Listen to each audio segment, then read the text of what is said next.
발목 펌프 운동은 누워서 발목 아래 나무봉을 놓고요. 다리를 떨어뜨려서 이 발목 부위에 자극을 주는 것인데 제가 지금부터 혈액순환에 가장 효과적인 발목 펌프 운동하는 방법을 알려드릴게요.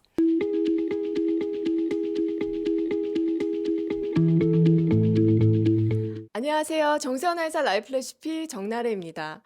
다리는 우리 몸의 아래쪽에 위치하고 있어서 중력의 영향을 가장 많이 받기 때문에 혈액이 아래로 쏠리기가 쉬운데요. 자, 혈액이 아래에서 고인물이 되지 않고 다시 심장으로 되돌려주는 역할을 하는 것이 종아리 근육입니다. 그래서 이 종아리 근육을 제2의 심장이라고 하고 실제로 미국이나 영국에서도 심장 펌프처럼 종아리 근육도 종아리 근육 펌프라는 단어를 정식 의학 용어로 사용하고 있어요. 만약에 이 종아리 근육이 약해져서 펌핑 기능을 제대로 못하면은 어떤 일이 생길까요? 자, 혈액이 순환을 하지 못하고 정체하면서 피부 바로 아래에 위치한 정맥이 늘어나서 돌출되어 보이는 하지 정맥류가 생기기도 하지만 가장 큰 문제는 혈전이 생기기 쉽다는 점입니다. 하지 정맥의 혈류 장애로 인해서 심부 정맥 혈전증이 생기면 가볍게는 다리의 피부색이 변한다든지 다리가 붓고 저리고 아픈 증상이 나타나고 30%는 다리에서 생긴 혈전, 그러니까 피찌꺼기가 정맥을 타고 돌아다니다가 폐 동맥을 막아서 호흡곤란, 청색증 같은 생명이 정말 위험한 치명적인 합병증이 발생할 수가 있습니다. 그뿐만 아니라 심장으로 돌아오는 혈액량이 적어지면은 또 어떻게 될까요? 자, 심장은 보상 기전으로 더 빨리 혹은 더 세게 뛰게 되고 이것은 심장에 과부하가 걸리게 해서 심혈관 질환이나 뇌혈관이 막히거나 또 터지는 뇌졸중 같은 질환으로 이어질 수가 있습니다. 이 연구 논문을 한번 보세요. 메이오 클리닉의 혈관 센터를 방문한 2,723명을 대상으로 실행한 연구인데요. 모든 원인으로 인한 사망률을 예측하는 캐프 머슬 펌프라는 제목에서처럼 종아리 근육 펌프 기능이 실제로 여러 가지 질환이나 사망률하고도 연관이 있는지를 살펴본 거예요. 피규어 1의 그림처럼 허벅지에 커프를 두르고 종아리에 측정기를 달아서 정맥순환의 속도 그리고 유출량 같은 것들로 2,000명이 넘는 사람들의 종아리 펌프 기능을 평가했는데 결과를 보면요. 심혈관 질환부터 암, 혈액에 염증이 생기는 폐혈증, 치매, 중풍 등 모든 질환에서 종아리 혈관 펌프 기능이 장애가 있을 때 사망률이 상당히 높은 것으로 나타났습니다. 참 흥미롭죠. 그리고 그 중에서도 가장 연관성이 높은 것이 역시나 심혈관 질환이었는데 피겨 3의 그래프를 한번 보시면요. 초록색 선이요. 종아리도 건강하고 심부전도 없는 사람들로 생존율이 가장 짱짱했고 그 아래 파란색 선이 심부전은 없지만 종아리 펌프 기능이 약한 사람이었고 생존율이 그보다 좀 떨어지는 것으로 나타나죠. 자, 가장 아래 빨간 선이 종아리 펌프 기능 장애도 있고 심부전도 있는 사람들로 생존율이 가장 바닥이었고요. 그 바로 위에 노란 선은 심장 기능은 좀 나빠. 그래서 심부전은 있지만 종아리 펌프 기능은 살아있는 사람들로 이 빨간 그룹에 속한 사람들보다는 생존율이 높았습니다. 자, 그러니까 심장이 이미 망가져서 심부전 환자라 하더라도 종아리 펌프 기능이 차이를 만든다는 거죠. 그래서 이 종아리 근육이 약해지지 않도록 종아리 근육을 지키는 게 중요한데요. 이를 도울 수 있는 좋은 운동 중에 하나가 바로 발목 펌프 운동입니다. 발목 펌프 운동은 일본의 아미사쿠 박사가 나뭇잎이 바람에 막 이렇게 흔들리는 것을 보고 생각해낸 운동이라고 하는데 나무에 달린 잎이 뿌리로부터 물을 빨아 올리는 것에서 이 펌프 운동을 떠올렸고 이와 마찬가지로 발목에 자극을 주면은 종아리의 근육이 펴졌다가 줄어들었다가 펌프 작용을 하면서 발에 몰려있던 혈액을 순환할 수 있도록 돕는 원리로 고안된 운동법이에요. 노화로 인해서 근육이 약해진 경우나 또 장시간 서서 일을 하거나 또는 앉아서 일하는 사람의 경우에는 종아리 근육이 약해지면서 펌핑 기능이 떨어지기 때문에 특히 도움이 되는데요. 자, 실제로 오래 서서 일을 하는 수술실 간호사분들을 두 그룹으로 나누어서 한 그룹은 하루에 2번 10분씩 발목 펌프 운동을 시행을 했는데 4주 후에 운동을 하지 않은 그룹과 비교를 해봤더니요. 운동을 한 그룹의 사람들이 이 대조군에 비해서 오른쪽과 왼쪽 모두 이 종아리 부종과 둘레가 감소했고 또 종아리 통증도 크게 감소되는 것으로 나타났습니다. 발목 펌프 운동은 누워서 발목 아래 나무봉을 놓고요. 다리를 떨어뜨려서 이 발목 부위에 자극을 주는 것인데 제가 지금부터 혈액순환에 가장 효과적인 발목 펌프 운동하는 방법을 알려드릴게요. 펌프 운동 기구는 집에 있는 대나무나 경침을 사용해도 좋고요.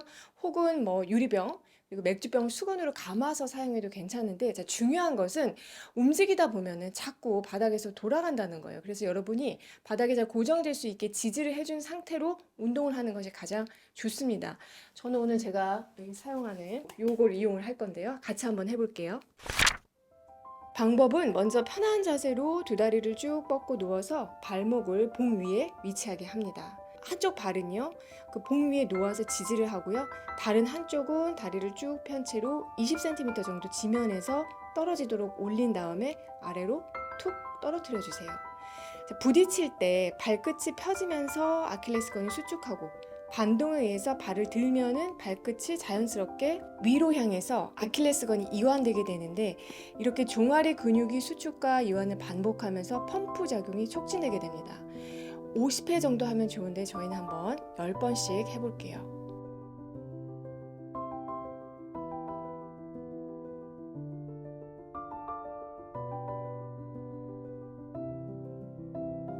끝나면 반대쪽 다리도 50회 진행해 주시면 되는데 10번만 해보도록 하겠습니다.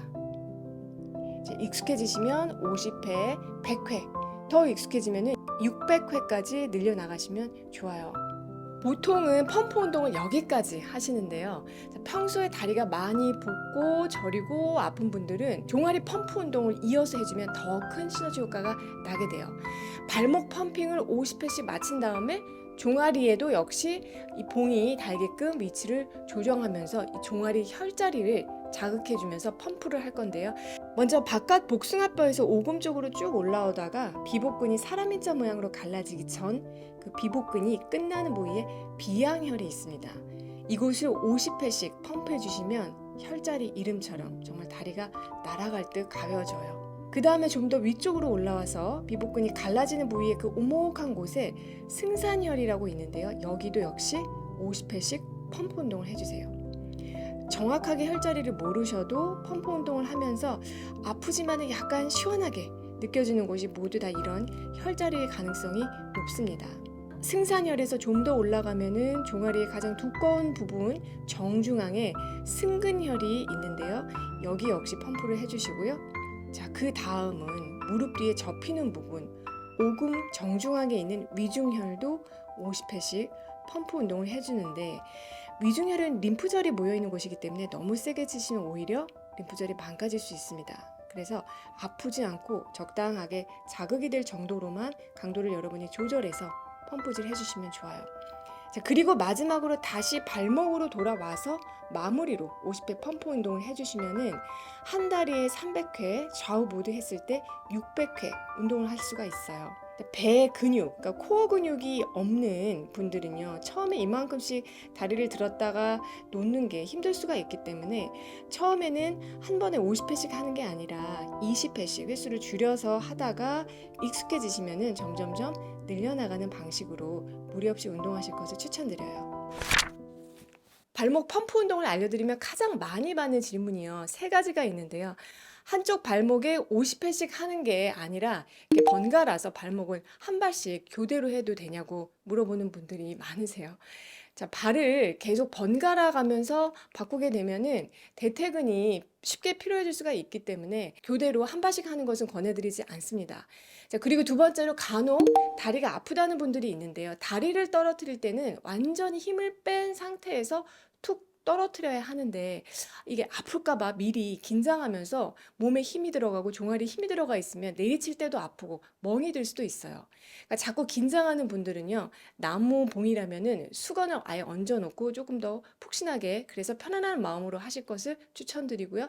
또 세 번째로 언제 하는 게 가장 좋냐고도 많이 물어보시는데, 누워서 하는 운동이기 때문에 식후 한 3시간 정도 지나서 공복에 하시는 것이 좋고, 또 수시로 해도 좋지만 하루에 한 번만 한다고 하면은 자기 전에 하시는 것이 좋습니다. 왜냐하면 하루 종일 하체에 몰려있던 혈액도 펌프를 해주고 또 숙면에도 도움이 되기 때문에 아침보다는 저녁 운동으로 더 추천드릴 수 있어요. 여러분, 올해도 정나래와 함께 슬기로운 식시생활 그리고 운동하시면서 혈액순환 잘 되는 한 해가 되셨으면 하고요. 저는 다음에 또 좋은 내용으로 찾아뵐게요. 평소에 어떤 음식을 어떻게 먹으면 좋을지 개인적으로 궁금하신 점 있으시면요, 식치 상담소로 사연 보내주시면 1:1 코칭을 해드리고 있습니다. 영상 아래 정보랑 그리고 고정 댓글에 신청하는 링크 있으니까요, 들어오셔서 작성해 주시면 되고요. 콘텐츠 특성상 사연이 채택 시까지 1개월 이상 걸릴 수 있다는 점 양해 부탁드리고, 유튜브나 인스타 DM으로 언제 소개해 주시냐고 문의 주시는 분들이 많으신데 일일이 저희가 답변 드리지 못하는 점도 양해 부탁드립니다. 사연이 채택되신 분들께는 저희가 개별 연락 드릴 테니까 편한 마음으로 기다려 주셨으면 하고요. 채택된 사연은 식치상담소 코너에서 확인하실 수 있으니까 보시고 도움 받으셨으면 합니다.